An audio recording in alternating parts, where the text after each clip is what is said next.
பிரதமரை வரவேற்க தமிழ்நாடு விளையாட்டுத்துறை அமைச்சர் இந்த கேலோ இந்தியா நிகழ்ச்சியை சிறப்பாக ஏற்பாடு செய்திருக்கிறது தமிழ்நாடு விளையாட்டுத்துறை அமைச்சர் காத்து கொண்டிருக்கக்கூடிய காட்சிகளை ஒரு புறம் நாம் பார்க்கின்றோம்.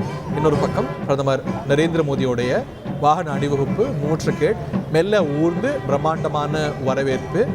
ஒரு 2-3-4 கிலோமீட்டருக்கு அவர் செல்லும் அனைத்து பகுதிகளிலேயும் தொடர்ச்சியாக மலர்கள் தூவி கலை நிகழ்ச்சிகளோடு தமிழ்நாட்டுடைய பாரம்பரியமான மயிலாட்டம், ஒயிலாட்டம், கரகாட்டம், பொய்க்கால் குதிரை என்று நிகழ்ச்சிகள் என்றால் வட இந்திய கலை நிகழ்ச்சிகள், இந்த ராம ஜென்ம பூமி நிகழ்வு நடக்க இருப்பதனால அதை பறைசாற்றக்கூடிய நிகழ்ச்சிகள் என்று இவற்றையெல்லாம் பார்வையிட்ட வண்ணம் அவருக்கு வரவேற்க கொடுக்கக்கூடியவர்களுக்கெல்லாம் கையசைத்த வண்ணம் பிரதமர் நரேந்திர மோடி செல்லக்கூடிய காட்சிகளை பார்க்கின்றோம். அவர் வந்தடையக்கூடிய இடம் ஜவஹர்லால் நேரு உள் விளையாட்டரங்கம். அங்கே தான் பிரம்மாண்டமான இந்த கேலோ இந்தியா நிகழ்ச்சியானது ஏற்பாடாக இருக்கிறது. ஏற்கனவே பிரம்மாண்ட வரவேற்பை ஏற்று தமிழ்நாடு முதலமைச்சர் மு.க. ஸ்டாலின் அங்கே சென்று விட்டார் என்பது குறிப்பிடத்தக்கது.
நோட்டீஸ் பார்த்தேன், நல்லா இருக்கேன்.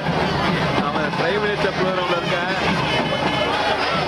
அப்புறம் இந்த நோட்டீஸ் பார்த்தேன். நான் உங்களுக்கு தான் சுப்ரீம் சொல்லி ஃபோன் பண்ணேன்.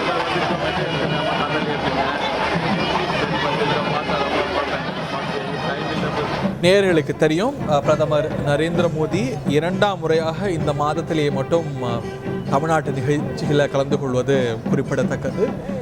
இதற்கு பிறகு அவருடைய அடுத்த பயணம் என்பது டெல்லியை போன பிறகு அயோத்திக்கு தான். அயோத்தியில் ராமர் கோவில் விழாவில் பிராண பிரதிஷ்டை விழாவில் கலந்து கொள்கிறார். சிவானந்தா சாலையை தாண்டி பிரதமர் நரேந்திர மோடியுடைய வாகன அணிவகுப்பு வரக்கூடிய காட்சிகளை பார்க்கின்றோம். ஐஎன்எஸ் அடையார்லேருந்து ஒரு 4 கிலோமீட்டர் இருக்கும்னு நினைக்கிறேன். 3-4 கிலோமீட்டர் இருக்கும். பிரம்மாண்டமான ஏற்பாடு. சாலையின் பிரதமர் நரேந்திர மோடி பார்வையிடக்கூடிய அந்த இடது பக்கத்தில் பிரம்மாண்டம். செய்திகளை உடனுக்குடன் தெரிந்து கொள்ள உடனே சப்ஸ்கிரைப் பண்ணுங்க.